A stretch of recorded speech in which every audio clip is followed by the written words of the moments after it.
You could be sitting in your car, crying, questioning everything around you, your existence, your life, the people, and it just seems that nothing makes sense.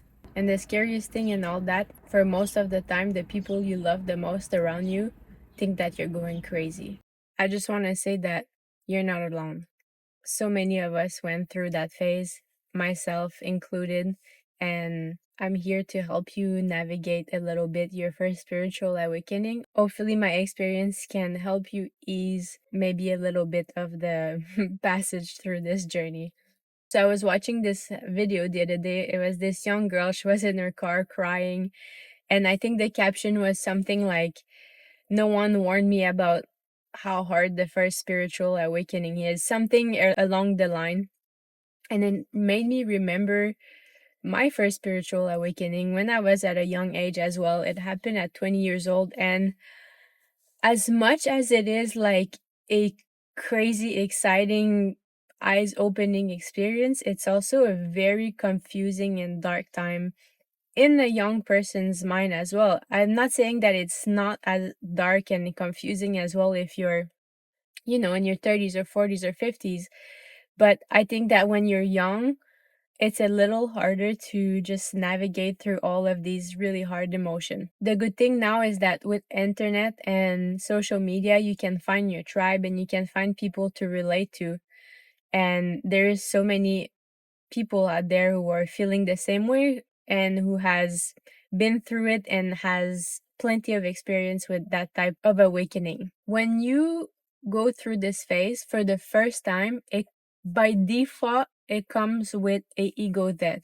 So a part of you is literally crumbling away. A part of you that you thought you knew is no longer capable of existing with this new self of yours. It will be a little bit of an adjustment. And when this ego death happen, that's when the questioning start kicking in terms of your own life and your own existence, because what you thought of yourself to be is no longer that. So you have to relearn pretty much who you are and reconstruct yourself with your new belief. Along the way, you will lose some friends, and that's okay. It's part of the game. It hurts, but it's part of the process. The real one will stick. Some of them won't be there for the long run. You will also maybe feel that you no longer feel comfortable in your workplace or your environment, and some things might need to be readjusting. Now, don't do like me and just go quit your job on like a 1 day notice type deal, and then out of a sudden you don't have any money and you don't know how to pay anything. You will feel very uncomfortable.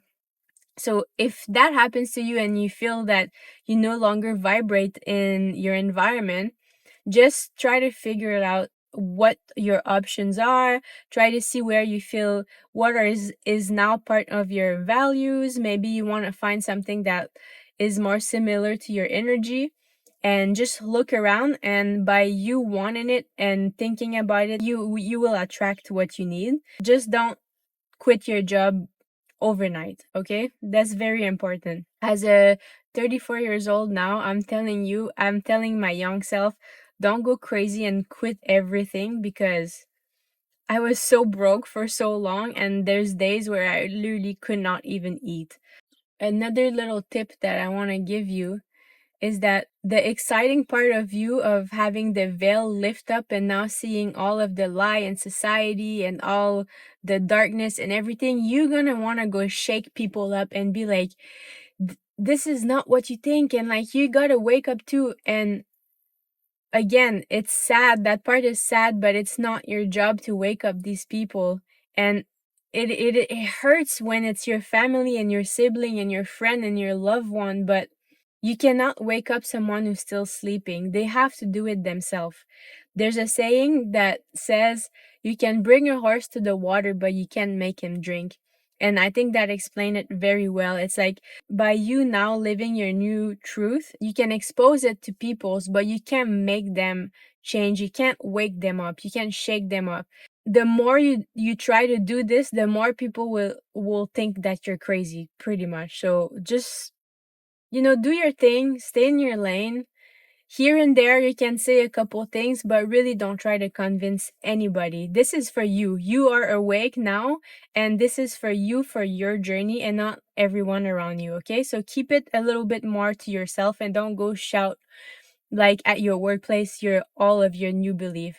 On internet, I guess it's more of a safe place, like if you don't have all like your neighborhood following you or something, but like if you want to create a new account and now go express yourself on that new account, that's a good way of like taking all that energy out and not just keeping it in and making your mind like go in circle. It will also be important for you to keep yourself grounded. What I mean by that is that you will feel such a high just from your eyes being open, pretty much. Like it's just you feel so much thing at the same time, and it makes you want to explore a lot of different thing as well.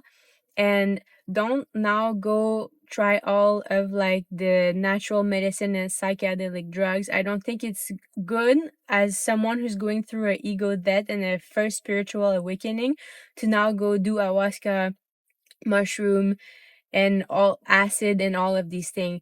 Take time to ground yourself first if you want to like tap into those things.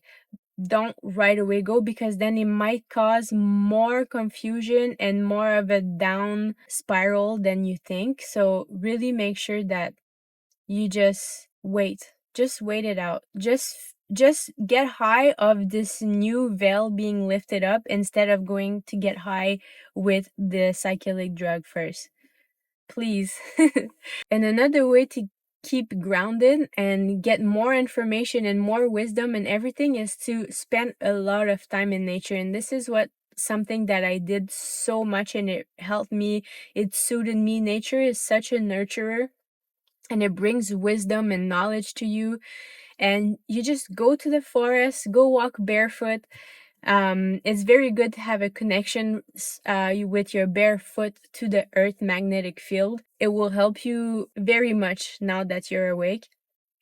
Also, just putting your back against a tree, meditating in the forest, is very like enchanted. Really, it sounds so stupid and like woohoo, but there's so much magic happening in nature. And if you are now in this realm of the awakened one, then it's important for you to spend more time in the real world, which is nature.